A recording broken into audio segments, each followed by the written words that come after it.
Hi friends good evening. आज शनिवार संध्यार अनेक बड़ गुरुत्वपूर्ण खबर गुड़िक आसी जमी चाषी मान आकाउंट को मिला टंका यह सहित ओमिक्रॉन पर देश विदेश में लगिला लॉकडाउन।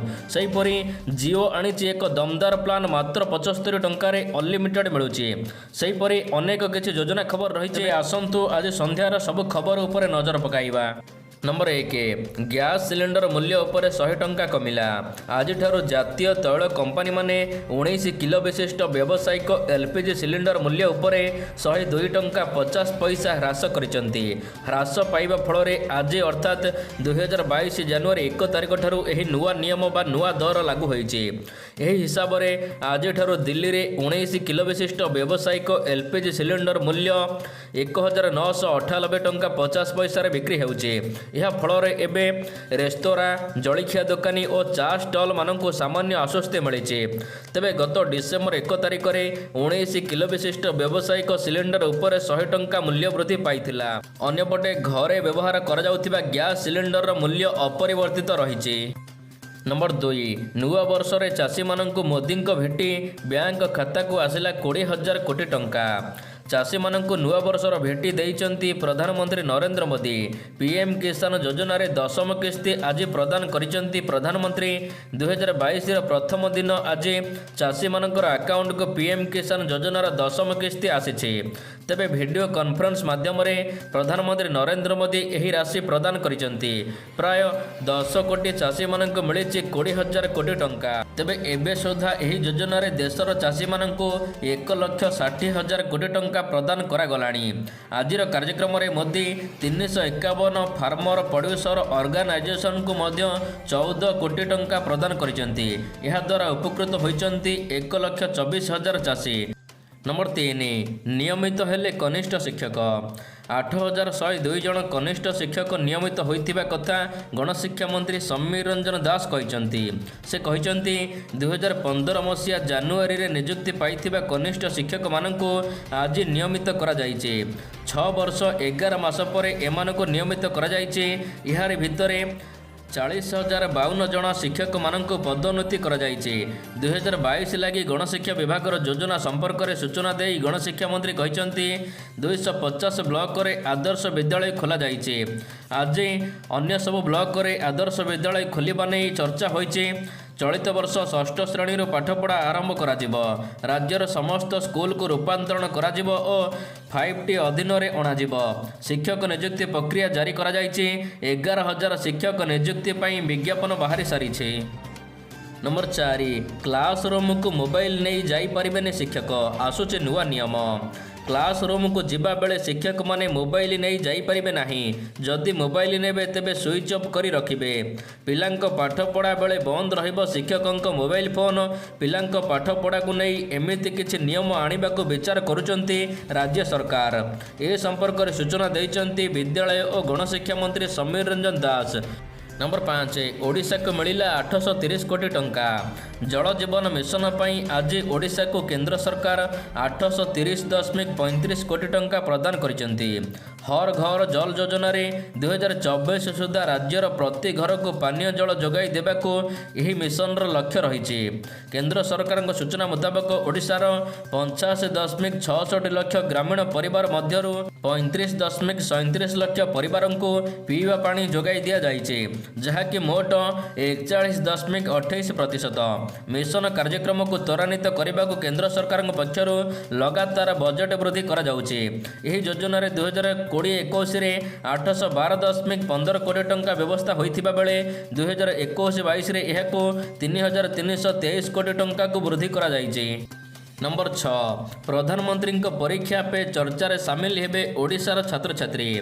आगामी बोर्ड परीक्षा पाई प्रस्तुत हेउतिबा छात्र छात्री मानक सहित परीक्षा पे चर्चा करिवे प्रधानमंत्री नरेंद्र मोदी। एही कार्यक्रम रे ओडिशार 56 जन छात्र छात्री सहित सारा देशर 2,050 जन छात्र छात्री सामिल हेबे। केंद्र शिक्षा मंत्रालय सूत्रରୁ मिलिथिबा सूचना अनुसार ए नै समस्त राज्य मानक केंद्र शिक्षा सचिव पत्र लिखिचंती। तेबे एही कार्यक्रम 2022 फेब्रुआरी रे हेबार प्रस्ताव रही। कोरोना महामारी जो 2021 भली 2022 रे मध्य परीक्षा पे चर्चा कार्यक्रम वर्चुअल मोड रे आयोजन करा जिवो। नंबर 7 पुलिस कर्मचारी मानक मिलिबो वर्ष को 13 मासर दरमा। पंजाब मुख्यमंत्री चरणजीत सिंह चन्नी शुक्रवार दिन एक बड़ गुरुत्वपूर्ण घोषणा करिसेंती। एही घोषणा क्रम में पंजाब पुलिस फंड को 10 कोटी रु 15 कोटी को वृद्धि करा जायछि। यह सहित राज्यर समस्त पुलिस कर्मचारी मानक वर्ष को 13 मासर दरमा मिलिबो। अन्यपटे पंजाब पुलिस खेलाड़ी मानकर खाद्य बाबद मिलुथिबा 150 कोटी को एबे 250 कोटी पर्यंत वृद्धि करा जायछि। सबुठारु बड़ कथा हेउछि कि पंजाबर एबे समस्त पुलिस कर्मचारी मानक वर्षकर 12 मास सहित आउरी गोटे मास अधिक दरमा मिलिबो। नंबर 8 जम्मू काश्मीर स्थित माता वैष्णो देवी पीठर दला चकटा 12 मृत्यु। आज भोर जम्मू काश्मीर स्थित माता वैष्णो देवी पीठर दला चकटा घटना 12 जन तीर्थयात्री मृत्युवरण करछन्ती। यह सहित 20 जन आहत होइथिबा सूचना मिली। तबे आहत मानकु नारायण हॉस्पिटल को निया जायछि। सेमानक मध्यरु अनेकंक स्वास्थ्यावस्था सांघातिक संकटापन्न रहिछि। तबे आज नूआ वर्ष होइथिबारु माता वैष्णो देवी पीठरे आज भोर प्रबल जनगहली होइथिबारु दला चकटा घटना घटिथिला। तबे एही घटना दुख प्रकाश करने सहित मृतकों परिवार मानक सहायता घोषणा करिसेंती प्रधानमंत्री रिलीफ पांठिरु मृतकों परिवार को 2 लाख टंका लेखाएं सहायता दियाजिबो। आहत मानक 50,000 टंका घोषणा करिसेंती प्रधानमंत्री। नंबर 9 पिलामानंको टीकाकरण पई आज हेउची पंजीकरण। 15 रु 18 वर्ष बयसर पिलामानंको टीकाकरण पई आज ठारू कोविन पोर्टाल रे कोविड-19 निरोधी टीकाकरण पई पंजीकरण आरंभ होइतिबा कथा केंद्र स्वास्थ्य मंत्री मनसुख मांडविया कहिसेंती। एथिपई आपणको परिवार रे थिबा योग्य पिलामानंको पंजीकृत करिबा लागि ट्वीट करी हिंदी रे स्वास्थ्य मंत्री अनुरोध करिसेंती। तेबे आज ठारू पंजीकरण कराजिबो एवं 3 तारिख रे पिलामानंको टीकाकरण कराजिबो। नंबर 10 राज्य में गोष्ठी संक्रमण नहीं कहले स्वास्थ्य निर्देशक। गोष्ठी संक्रमण को नहीं प्रमाण बा तथ्य नहीं बोली स्वास्थ्य निर्देशक विजय महापात्र सूचना देइचंती। से कहते आम राज्य में जेमिति पॉजिटिव रेट अच्छी सही हिसाब से सैंपल साइज नहीं। आमे देखुचु जे महाराष्ट्र सहित अन्य राज्य गुड़िक ओमिक्रॉन बढ़ुचे। एथिपाई आमको सजग रहिबाको पड़िबो। आम राज्य में भी संक्रमण बढ़ुचे। गोष्ठी संक्रमण हेउ बा न हेउ किंतु संक्रमण बा कोविड-19 अच्छी एथिपाई आम मानकु सजग रहिबाको पड़िबो। नंबर 11 लॉकडाउन परिस्थिति आसुची कहले महाराष्ट्र मंत्री। राज्य में सद्य लॉकडाउन जारी करा परिस्थिति आसुची किंतु ए संक्रांत में मुख्यमंत्री उद्धव ठाकरे चूड़ांत निष्पत्ति नेबे बोली महाराष्ट्र जड़े मंत्री आज कहिसेंती। 8,076 जन व्यक्तिंकर पॉजिटिव रेट आसीथिबा चिन्हट हेबा परे राज्य में कोविड-19 मामला द्रुत बेगर बढ़ुची एवं राज्य में पुणी थरे विपर्यय आसीपारे बोली मंतव्य देइचंती विपर्यय परिचालना मंत्री विजय वडेट्टीवार। से एक सांबादिक सम्मेलन में से कहिसेंती लॉकडाउन जारी हेबा परिस्थिति आसुची किंतु केबे लॉकडाउन जारी करा जिवो ए नै मुख्यमंत्री उद्धव ठाकरे निष्पत्ति नेबे। नंबर 12 राज्य में पुणी बढ़ शीत। नुआ वर्ष आसवा सहित बदली पाग वर्षा छाड़ा पर एवं थराइबा आरंभ कर शीत। आज पुणी राज्य को लेउटी शीत। ओडिशा को आसुथिबा जलीय बाष्पूर्ण वायु प्रभाव में राज्य में एभली पाग जारी रही फल उपात ठारू आरंभ कर उपकूल पर्यंत सबुआड़े तापमात्रा कमिब। एने 17टी जिला को येलो वार्निंग जारी करिछि पाणीपाग विभाग। आगामी 4 दिन पर्यंत पाग मुख्यतः शुखिला रहिब सहित तापमात्रा कमिब। स्वाभाविक ठारू 3 रु 5 डिग्री पर्यंत पारा तलक कमिब। शीत पुणी थरे बढ़िबो बोली पाणीपाग विभाग कहिछि। नंबर 13 देश में ओमिक्रॉन 1400 टपिला। देश में बढ़ुची ओमिक्रॉन संक्रमितों संख्या ए जावत देश में 1431 जन ओमिक्रॉन आक्रांत चिन्हट होइचंती।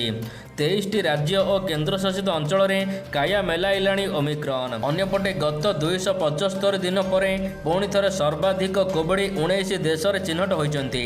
24 घंटा मध्य देश में पुणी थरे 22,775 नुआ कोरोना संक्रमित चिन्हट होइचंती। सहित देश में 24 घंटा मध्य प्राण हराई 406 जन कोविड आक्रांत। नंबर 14 राज्य में भी बढ़ुची दैनिक कोरोना आक्रांतों संख्या।